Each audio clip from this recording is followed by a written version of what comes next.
All right, we're going to go ahead and start the next section today on page 419.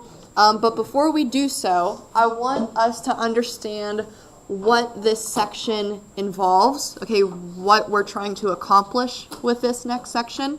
And in order to figure that out, I want to revisit something that we talked about earlier this year in terms of derivatives.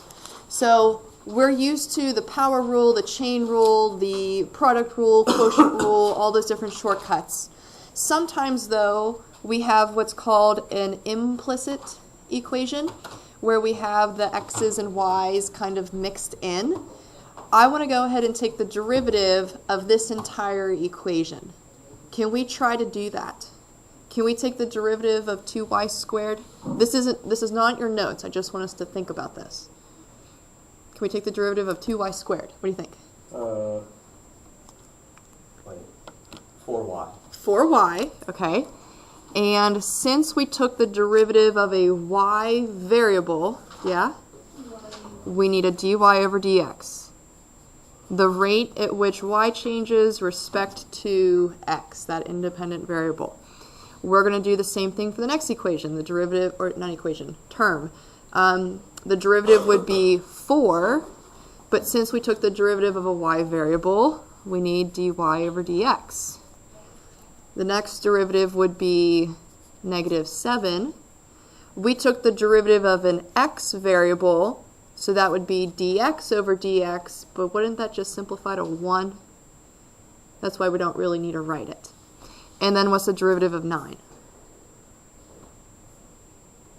Goose egg, right? We got 0. So we took the derivative across the equation, which is great, but our goal is to figure out what is dy over dx, like the overall derivative equation. How do you think we can get one dy over dx symbol all by itself? We kind of got to be a little strategic. There's a kind of a special or magic algebraic thing we have to do.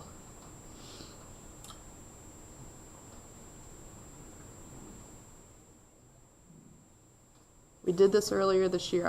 I want it to come back to us. Yeah. So add 7 to the other side. Okay. And then pull dy over dx out of the left side. Okay. So we want to kind of separate. I'm going to use that word again. We want to separate the terms. We want to get the derivative symbols on one side and the non-derivative symbols on the other. And since the derivative symbols are together on one side, we can factor one of those out. That's kind of that magic step where we can turn 2 into 1. So we're left with 4y plus 4 equals 7. And how can we get dy over dx all by itself? Divide, right? We'll have 7 over 4y plus 4, okay? We did this earlier this year, okay? That was implicit differentiation. What this new section is that we're going to talk about is how do we work backwards. Instead of me giving you this equation and asking you to find the derivative, I'm now giving you the derivative and asking you to find the original. Isn't that what an antiderivative is? Working backwards? Okay, so we're just doing, we're checking out if we're given a derivative, how can we figure out the original equation? Now this one, I probably should have made this a 7x squared just to make it a better example, but if the original equation was implicit, we have x's and y's mixed in, then the derivative might be implicit as well. Maybe that has an x and a y in it also. So we're going to see some of those examples where we have two variables to kind of work with. Okay, I hope that process came back to us as we were talking about it. Okay, so let's take a look at this section. We're going to solve differential, aka derivative, equations. Now, in order to solve derivative equations, aka work backwards from them, we're going to have to use what's referred to as an initial condition. That's kind of a known point that they give us. And if we know a point, we could probably plug it in to help us figure out that c value, right? If we don't know the bounds, we need the plus c, but we can use a point to help us figure out that c value. Okay, so looking at the directions, given below are differential, aka derivative equations, and a given point or initial condition. We're going to find the particular solution, aka the exact equation. There's no plus c.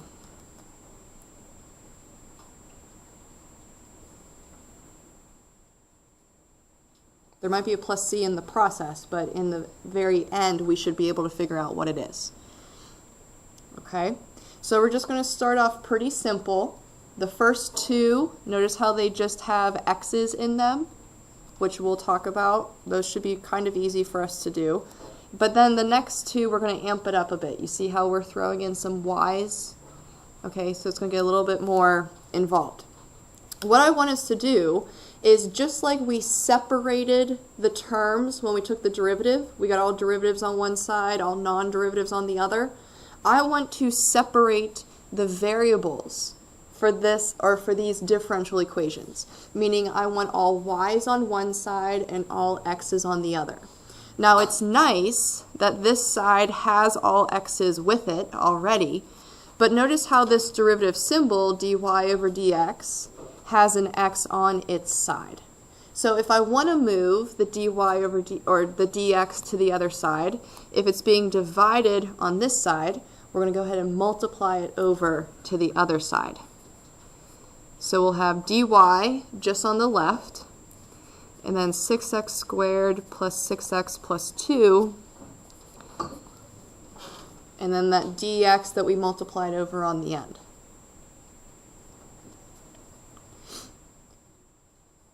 Now that the variables are separate, notice how we have all the y's on one side and all the x's on the other. We're going to work backwards. We're going to take that integral. But what you do to one side, you have to do to the other. So let's think about this. On the left-hand side, we only have the dy there, which kind of means we can assume that there's a 1 coefficient out front. If you work backwards from 1, what did you have previously? And remember, this is the y side of the equation, so we should have y variables there. What can you take the derivative of that would just give you 1? Just y. Perfect. All right. Let's go ahead and let's work backwards. We'll find the antiderivative for the right-hand side. Those are all the x's. So if we work backwards from 6x squared, we should have 2x cubed. We'll use our reverse power rule. If we work backwards from 6x, that'll be 3x squared. And if we work backwards from 2, we'll have a 2x. Okay. Don't forget the plus c.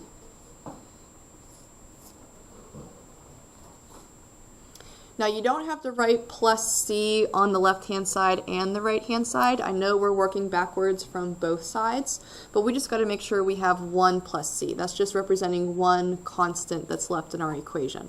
So this is what we would refer to as the general solution. It's called the general because we don't really know what that plus c is. We don't really know what that constant is.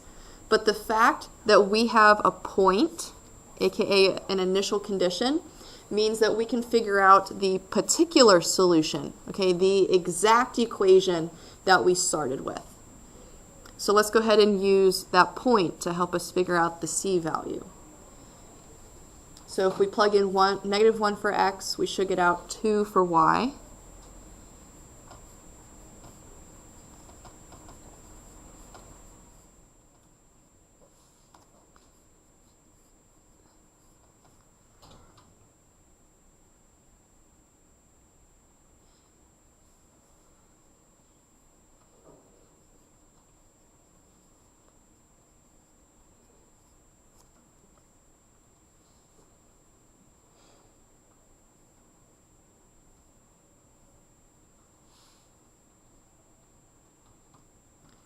let's see, I think our C value, can we get 3?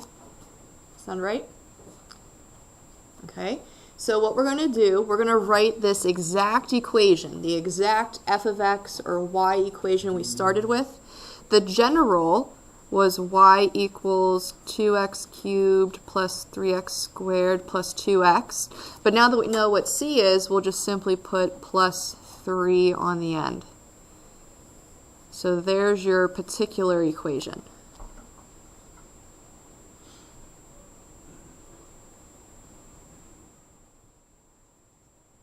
I don't think that's too bad.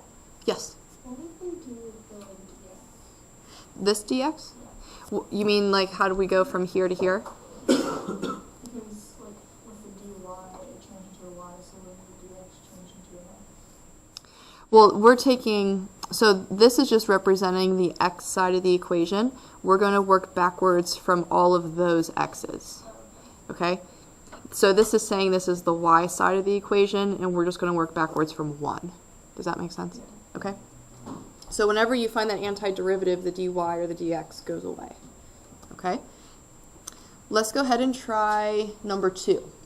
Okay? Looks a little bit more complicated, but let's go ahead and separate the variables. We're going to get the y's on one side and the x's on the other. Looks like we just have to do kind of the similar multiplication of the dx to the other side. And now they're separate.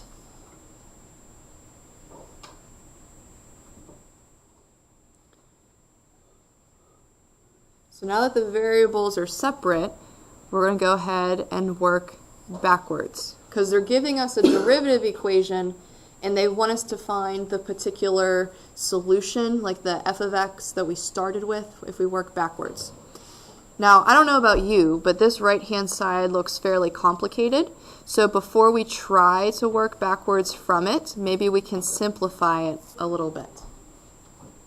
What might you want to try?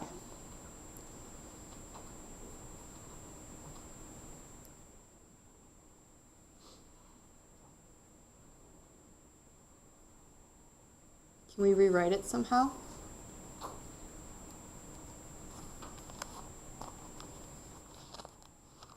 Yeah? You could take the the square root in the bottom and rewrite it in the top as a negative 1/2 power. We could do that. Okay, so let's go ahead and maybe we'll do this first. We can do 1 divided by 2. That'll give us a 1/2. And then we can do 12 divided by 2. That would give us a 6. So we'll divide the numbers. And then if we move the x to the top, they become an x to the negative 1/2. Okay. Now, let's go ahead and try to distribute that through. So we'll have a 1/2 x to the negative 1/2 plus 6. Let's see, 3/2 minus a 1/2 would just be 2. I think that looks much easier than the original one, because now it looks like a reverse power rule for us. Remember, our goal is to try to get it to look like one of those 5 integrals that we're familiar with. So now let's go ahead and work backwards. If we work backwards from 1, okay, this is the y side of our equation, we would just have a y. And then we're going to go ahead and work backwards from the x side. So we'll add 1 to the power. We'll get a 1/2. Divide the coefficient by the new power. That would just be 1. Yes?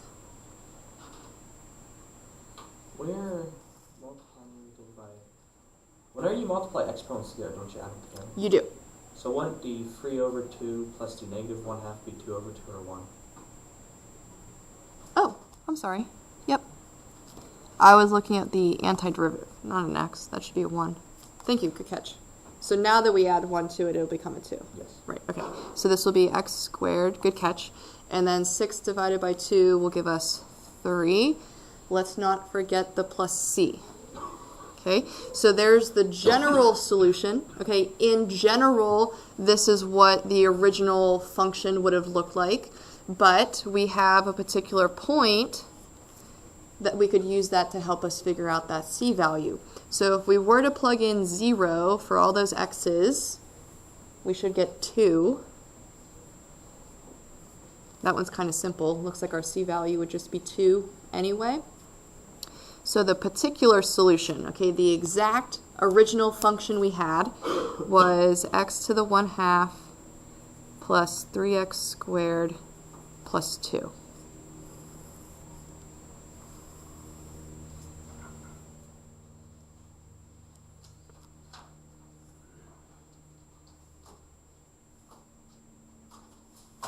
Are we doing okay so far? Separate the variables. That's the big first step. That way you have a y side and an x side, and we can work backwards from each one individually. Let's see if we can do that for these next two. Okay, so now we're going to throw in a y variable, a little bit different. How might you want to get the y's on one side and the x's on the other?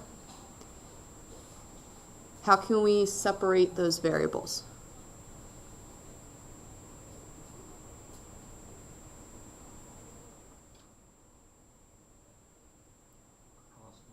We can cross multiply. Okay, we'll multiply the 2y over, and then we'll multiply the dx over.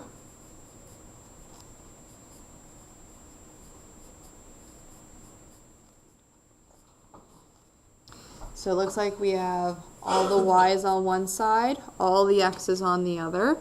We're going to go ahead and work backwards from each side. If you have a 2y, what did you have before? Yeah. Y squared. A y squared, good. And let's work backwards from the x side. That would be a 1/3 x cubed plus an x squared plus a c. Alright, so this one's a little bit different than the previous two we did, because notice how we have a y squared in our equation instead of just a y equals like we did before. So if we're trying to figure out that particular starting equation we had, that f of x equation, let's go ahead and get the y variable all by itself. We would have to square root both sides. Don't forget, you would need that plus or minus.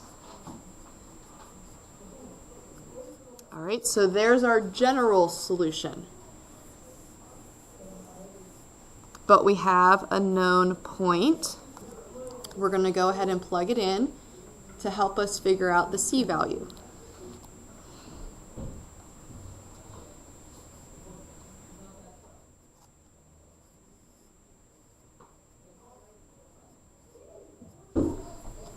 All right, so now we got to solve for c. The question is, okay, do you think we should be using the positive square root value or a negative square root value? How do we know which one to use?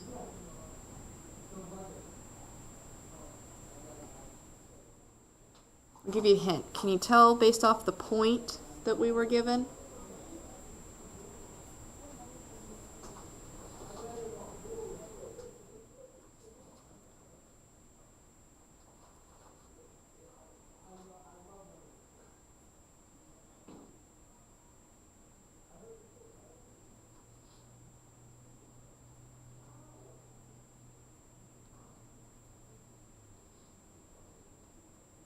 We have a 50-50 shot. Can we take a guess?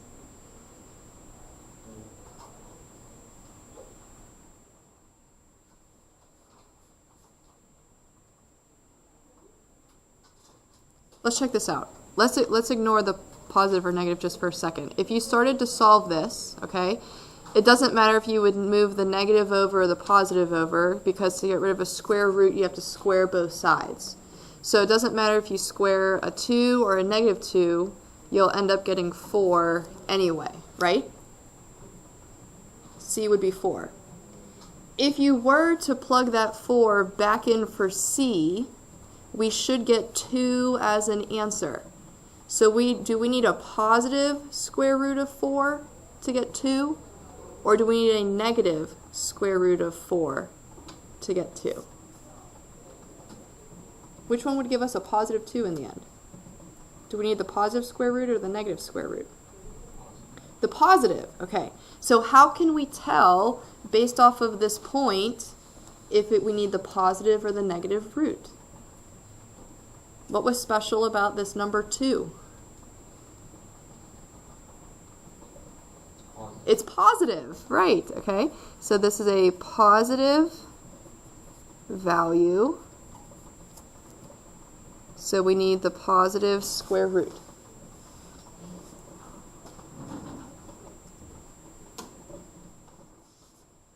Left my coffee pot on. All right, so let's go ahead and we're going to use that value of c to write our particular solution. Now, y would equal, we determined we need the positive square root, so we'll just go ahead and write that positive square root check mark symbol, and we'll do our equation on the inside with the plus 4 for the c.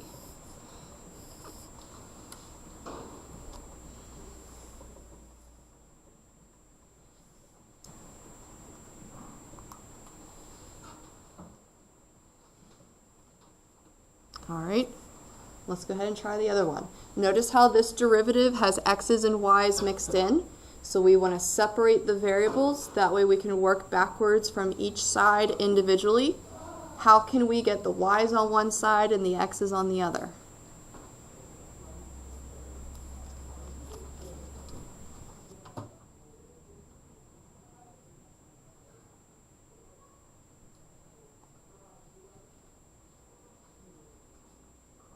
Cross multiply again. Okay, so we'll have y dy on the left and x plus 2 dx on the right. All right, so variables are separated. Let's go ahead and work backwards from each side, antiderivative. So if we have a y, what did we have before? That'd be 1/2 y squared.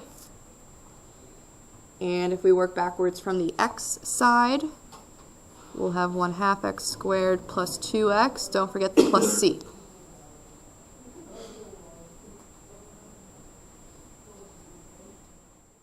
All right, let's get the y all by itself.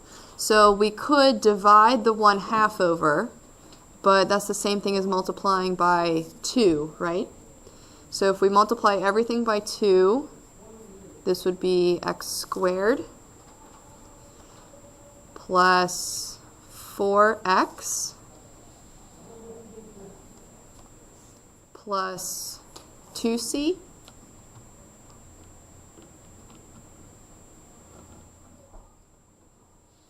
What is 2 times c? What is 2 times a number? Is it still a number? Is it still a constant? Okay, so here's what's a little tricky. You can leave this as 2c if you want to, but technically this letter c is representing a number, right? A general number. If you take 2 times a number, it's still a number. So if you wanted to, you could actually still leave this as plus c. It's still a constant. It doesn't matter if you double it or triple it, it's still a number. Okay, so don't have to worry about if you do anything to that c value, it's still going to remain a c value. If you do want to leave it as a 2c, that's completely okay. Okay, but I hope we understand that if you multiply a number by 2, it's still going to be a number. It's still going to be a constant. Let's go ahead and take the square root of both sides. So we need that plus or minus.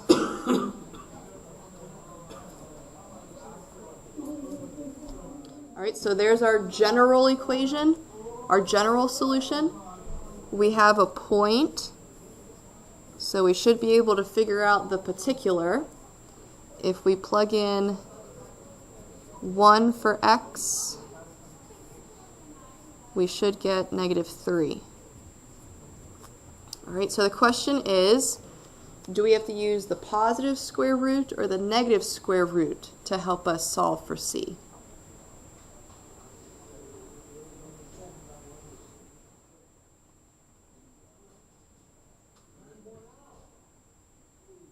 How can we determine which one to use?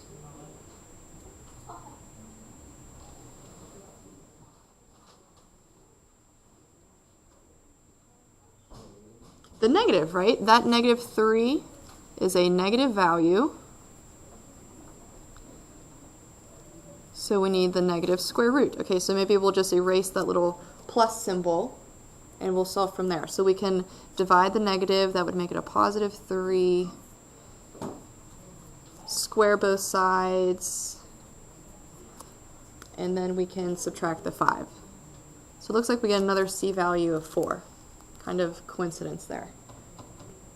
So now that we know what C is, we'll go ahead and write the particular equation, that exact solution. We have y equals the negative square root of x squared plus 4x plus 4. Are we doing okay? I'm hoping. Separate the variables, work backwards. Okay, I don't think it's anything new for us because we know how to get variables isolated. We know how to work backwards, aka find an antiderivative. It's just trying to bring everything together to figure out what is that original function we started with. And these can get a little tricky because now we have x's and y's mixed in. Let's go ahead and try some more on the back. Okay, so number 5, we have x's and y's in our derivative. We want to work backwards to figure out that original function. How can we separate the variables? We get y's on one side, x's on the other. Go ahead, Dan. You could multiply the one side by dx and divide the other side by y minus 2. Y minus 2. Okay, so if I divide the y minus 2 over, we'll have a 1 over y minus 2, and then that dy on the end. And if I multiply the dx over, it'll be right next to the x to the 4th that stayed. All right, so now we got to work backwards from each side.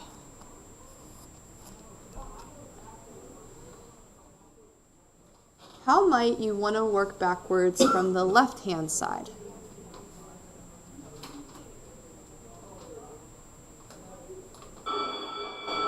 You have an idea? Yeah. Natural log. How'd you know? Yeah. How'd you know it was a natural log? That's great. That's a rule that we learned. Okay. If 1 over the exponent thing. if you have if the integral of 1 over x is the natural log of x, right? What if I had 1 over x plus 2? Natural log of x plus 2, right? Kind of similar pattern all the way through. Notice how if you take the derivative of the bottom, you get the top, right? In every case. You could try u substitution like we've been practicing the last few days. We would let u be the denominator, and we can kind of work it out from there. But essentially, we would get the same natural log result. So this would be the natural log of y minus 2. Let's go ahead and work backwards from the right-hand side. So we would have 1/5 x to the 5th plus c.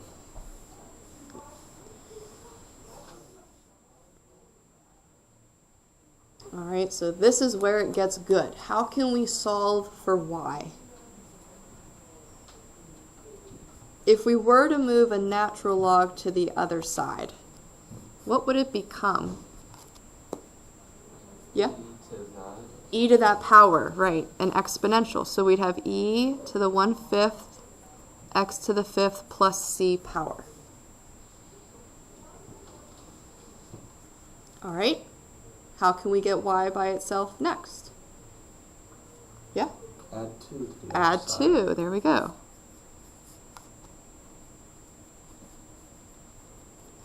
So then the plus 2 would be on the end. There's an issue with that. What is that? Well, at the top it says f of 0 equals 0. Right? But the lowest number you could get that e to, when x is 0, that makes the e equal to 1. You can't really get into the negatives with exponents. Well, if we plug in 0, let's try it. Okay, here's our general solution. If we plug in the point, 0 would equal e to the 0 plus c power plus 2, right? Let's see. Then we would have to Basically e to the c plus 2, but c can't, there's no value c that's going to make the e to the power of it plus 2 equal to 0. Correct. So we're going to have to rewrite this. We're going to be a little strategic here. Okay?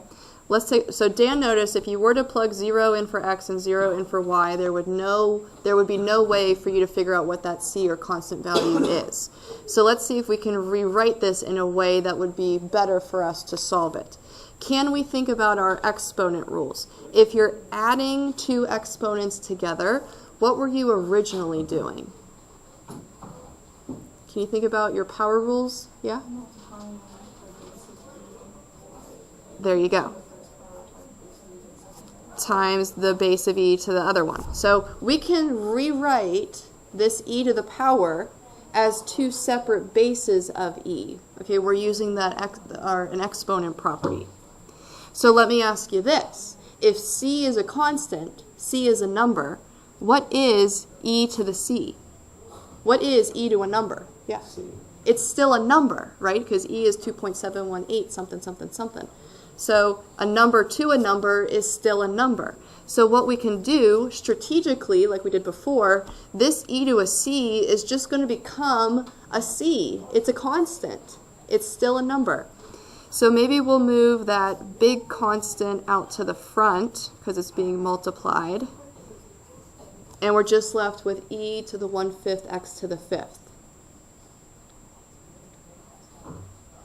A little strategic there. Okay, we're using an exponent property. The more we do of these, the more you're going to see how we can just jump straight to that. And not to give too much away, but number 6 is going to be very similar. So now let's try to plug in that ordered pair. It didn't work before, maybe it'll work now. If we plug in 0 for x, we get 0 for y. What is e to the 0 power? Yeah? 1. 1. So we're just left with that c. So it looks like c would be -2. All right, so let's go ahead and write our particular solution. Let's see, I'll kind of cloud in here the general because that had the c value in it. And now that we know c is -2, that's our coefficient out front. -2e to the 1/5 x to the 5th power plus 2.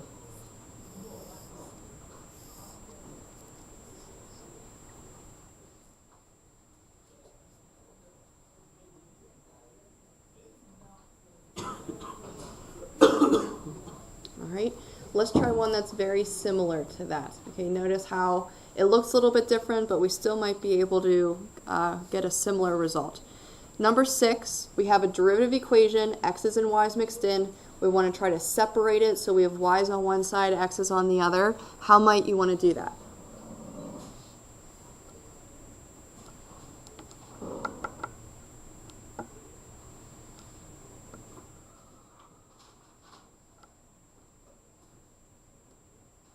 Do you see it, Dan? Go ahead. You could just multiply. Oh, hey. I was going to multiply the x to the other side, but that doesn't really solve anything because then you'd multiply the x to the other side. Right. So cross multiplication might not work here because we would have an x squared dy and then a y minus 1 dx. I mean, you could go from there a little bit further. You want to try something else? Yeah.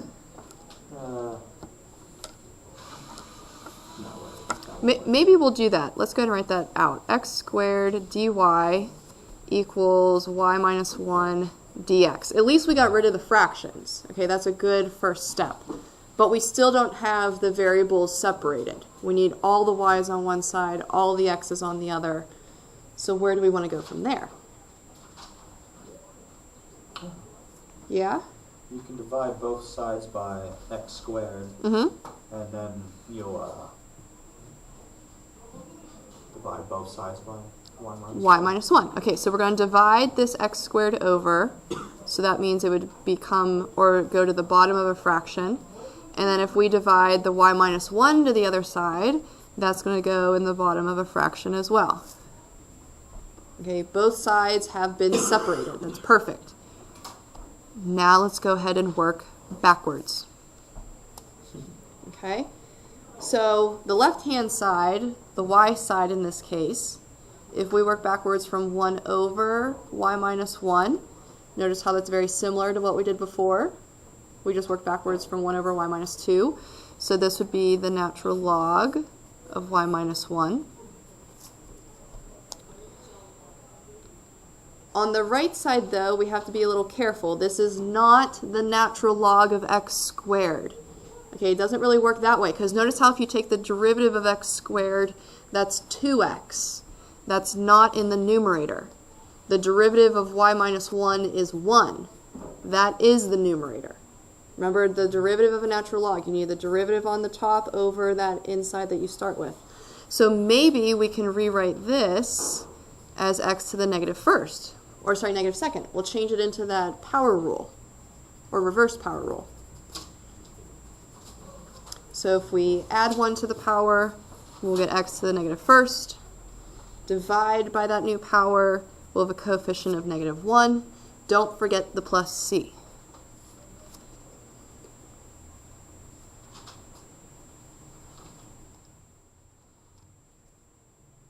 How can we get the y all by itself, now that we worked backwards? If we want to move a natural log over, we're going to have e to this entire power, okay? But that plus c on the end, as we saw in the previous example, we could just move that out front as a coefficient. So we'll have c times e to the negative 1x to the negative first. Okay? Now that we realize that's kind of an algebraic step that's going to happen every time, maybe we can just jump straight there. So whenever you're moving a natural log over, so it becomes that base of e, we can automatically move the c out front as a coefficient. Lastly, let's go ahead and add the 1 right on the end. Okay, so there's our general solution. We still have a c in there. Let's go ahead now and use the point to help us figure out that c value. So if we plug in 2 for x, we should get out 0. All right. Let's go ahead and add the, or subtract the 1 over.